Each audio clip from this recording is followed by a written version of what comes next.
Next up, at UFC Vegas 81, we have Michel Pereira taking on Andre Petoski. We don't have DraftKings pricing yet because Andre Petoski is stepping up on pretty short notice. He's just stepped up the other day. We heard about it on Saturday, so it'll be a 1 week notice step up. Michel Pereira, 28-11 overall, 5-0 in his last 5, and you will notice this fight is at middleweight after the failed weight attempt against Wonder Boy. Taking on Andre Petoski, 10-1 in his career, 5-0 in his last 5, coming off that split decision win over Gerald Meerschaert. Michel Pereira, breaking him down now and breaking him down a few years ago seems a little bit different because Michel Pereira started his UFC career as a capoeira fighter, spinning, doing kicks, flips, all of the things. Wildly athletic, wildly busy, taking chances, doing all sorts of fun, crazy stuff. But lately, he has been slowing it down a bit. He's more mature. He's buttoned it up a little bit. He's not doing all the craziness. And he's actually more of a decision fighter than he was of this like terrifying, wild athlete. He is a massive 170-pounder, which is why he struggles to make weight. He's going to be fighting at middleweight. I don't know if this is his permanent home or if this is an FU. You need to do middleweight because you screwed us at 170 more than once. But this was a middleweight fight. He was supposed to fight Marc-Andre Barrault before Andre Petoski. So the middleweight was always Michel Pereira's plan. That's not a favor for the new opponent. He's taking on Andre Petoski, as I mentioned, on short notice. Andre Petoski is a very good wrestler with very good takedowns. His stand-up is just okay, but he does load up with the power. He shoots those takedowns. They are fast, nice, clean takedowns. And when he gets to the ground, he's got very good BJJ, and he'll use that to control positions, try to snatch up a submission. He's coming off that split decision win over Gerald Meerschaert, where he did have 2 takedowns and a knockdown, but he was also taken down, outstruck, and just in general looked like shit. And that's why this is a weird step up for Andre Petoski. I think they just assumed, we're going to be bigger than him. Let's just take him down.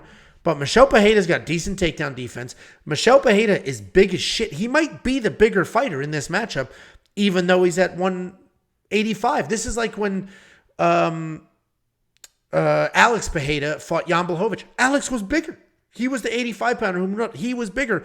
That might be what's going on here. So we're going to have Andre Petoski, who doesn't have very good cardio to begin with, stepping up on short notice to fight a guy who actually has shown to have decent cardio, up at weight. Like, there's so many weird things going on with this fight. I actually do think Michel Pereira is going to win this fight. I think the cardio is going to be the difference. Andre may have some early success, but Michel is very tough. Even if you take him down, he'll be able to survive. You're not going to submit him. You're not going to ground and pound him. You're split decisioning Gerald Meerschaert. I don't think Michel's going to give you that kind of leeway. And short notice step up for a guy with no cardio. I'm going to go Michel Pereira here. And it is going to be interesting. What do you think, Jakey boy? So I want to say slightly biased, but I don't think it's too crazy of a bias. And you know me, Angelo, I was all in on this Renzo Gracie Philly team, right? I mean, Sean Brady, You were. Pat Sabatini, Andre Petoski, and if Joey T's in here, he can go fuck himself because all of those people, Jeremiah Wells, I was all over all of them. At one point, they were all undefeated. They were steamrolling everybody in the UFC. That is the most fraudulent fucking camp I have ever seen in my life. There has been absolutely zero striking improvements from any one of those fighters in the last 5, 6, 7 years. None of them have improved.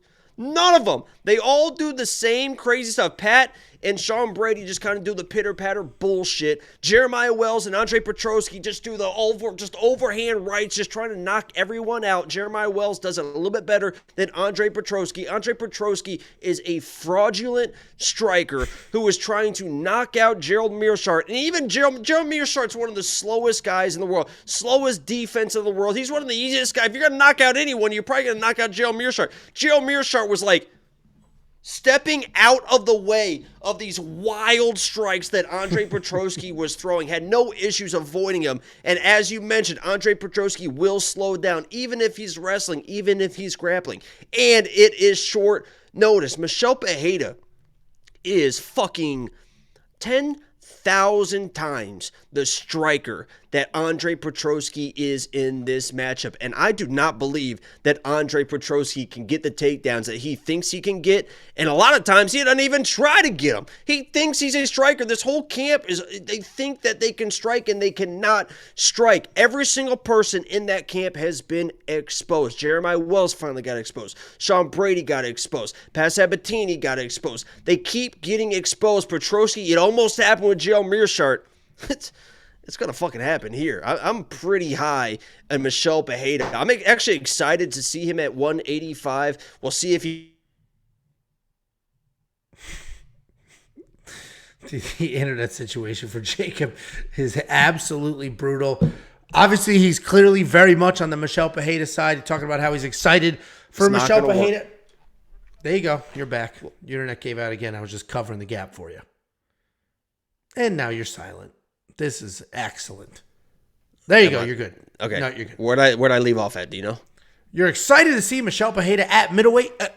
At 185, at 185. We'll see if he loses a little bit of speed. But even if he loses a little bit of speed, Andre Petoski throwing those big wild shots, he should be able to pick them apart and honestly kind of finish this guy. So Andre obviously is going to be live the way he throws shots if he lands one of them. Yeah. But, I mean, Michel Pereira is a much better fighter in this matchup. He's going to fraud check this dude. I mean, this dude split decision Joe Mearshart, and then it's like, I want Bo. He's like, I want Bo Nickel, or I want. Yeah, he did call out Bo Nickel, which is shut crazy. The fuck up, dude. I know that was a crazy call out. We don't have DraftKings pricing just yet. And Andre is tough, so I don't think. And Michel has not been dangerous lately, so I do think this probably goes to a decision, but. I agree. Michel Pereira should win this fight. Obviously, Andre could be live to just wet blanket his way, but we thought Grant Dawson was going to wet blanket his way to a decision. Michel Pereira, his takedown defense is like 90-some percent. 94%. Yeah, he is, and he's shown that even if he gets taken... that even if he gets taken down, he will scramble. He will not accept it. He's got good jiu-jitsu. He's got good striking. He's got all the things. And... he was always on this card. Short notice, Andre Petoski, questionable cardio. Probably not going to help him here. So, Jakey and I both on the Michel Pereira side in this fight. We don't have DraftKings pricing just yet. When we do, we'll see. Maybe we get lucky. I mean, minus 136 plus 116, that's not that wide. Maybe we'll get lucky with pretty close DraftKings pricing, and Michel could potentially be worth it when that drops. If you want to see the analysis, you want to see the cheat sheet, the DFS ownership, all of the stuff, all the bets. Jacob does have a bet on this fight. If you want to see all of that, WeWantPicks.com, click become a member. You will unlock it instantly. All of my stuff, all of Jacob's stuff. We have 5 other people contributing. 1, 2, 3, 4, 5.